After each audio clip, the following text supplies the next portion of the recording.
മറ്റൊരു അപകട വാർത്ത ഇപ്പോൾ വരുന്നത് തിരുവനന്തപുരം കളിയിക്കാവിളയിലാണ്. കൊറ്റാമത്ത് KSRTC ബസ്സും കാറും കൂട്ടിയിടിച്ചത്. അപകടത്തിൽ 7 പേർക്ക് പരിക്കേറ്റിട്ടുണ്ടെന്നാണ് വിവരം.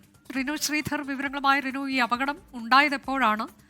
ഈ പരുക്ക് എങ്ങനെയുണ്ട്? മറ്റു വിവരങ്ങൾ. അനുജ, ഇന്ന് 3:15 കൂടിയാണ് കരമന കളിയിക്കാവിള ദേശീയപാതയിൽ കൊറ്റാമൻ ജംഗ്ഷനിൽ അപകടം ഉണ്ടാകുന്നത്. കളിയിക്കാവിള ഭാഗത്തു നിന്ന് തിരുവനന്തപുരത്തേക്ക് പോവുകയായിരുന്ന KSRTC ബസ്സും നെയ്യാറ്റിൻകര ഭാഗത്ത് നിന്ന് പാറശാലയിലേക്ക് വരികയായിരുന്ന കാറുമാണ് കൂട്ടിയിടിച്ച് അപകടം ഉണ്ടായിട്ടുള്ളത്.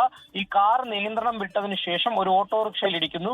അതിനുശേഷം ഈ കാറിലേക്ക് ഇടിച്ചു കയറുകയായിരുന്നു എന്നുള്ളതാണ് ദൃക്സാക്ഷികൾ പറയുന്നത്. ഒപ്പം നാട്ടുകാർ വിവരം അറിയിച്ചതിനെ തുടർന്ന് പോലീസും ഫയർഫോഴ്സും എത്തി കാറിലുള്ളവരെ ഉൾപ്പെടെ വെട്ടിപ്പൊളിച്ച് രക്ഷാപ്രവർത്തനത്തിൽ ഏർപ്പെട്ടു. ആശുപത്രിയിലേക്ക് മാറ്റി എന്നുള്ളതാണ്. 70 വയസ്സുള്ള ഈ ഓട്ടോ ഡ്രൈവർ പാറശാല സ്വദേശിയാണ്. അദ്ദേഹത്തെ പാറശാല താലൂക്ക് ആശുപത്രിയിലേക്ക് മാറ്റിയിട്ടുണ്ട്. കാറിലുണ്ടായിരുന്ന കുലശേഖരം സ്വദേശികളായിട്ടുള്ള ബിനു, ആൻലിയ, അതുപോലെ തന്നെ ആൻലിൻ 7 വയസ്സ് 10 വയസ്സ് എന്നീ കുട്ടികളാണ്. ഇവർ തിരുവനന്തപുരത്ത് ഒരു സ്വകാര്യ ആശുപത്രിയിലേക്ക് മാറ്റി എന്നുള്ള വിവരമാണ്. ആരുടെയും നില ഗുരുതരം അല്ല. അനുജ, തിരുവനന്തപുരം കളിയിക്കാവിളയിലാണ് KSRTC ബസ്സും കാറും കൂട്ടിയിടിച്ച് 7 പേർക്ക് പരുക്കേറ്റത്. ആരുടെയും പരുക്ക് ഗുരുതരമല്ല എന്നതാണ് റിനു ശ്രീധർ അറിയിച്ചത്.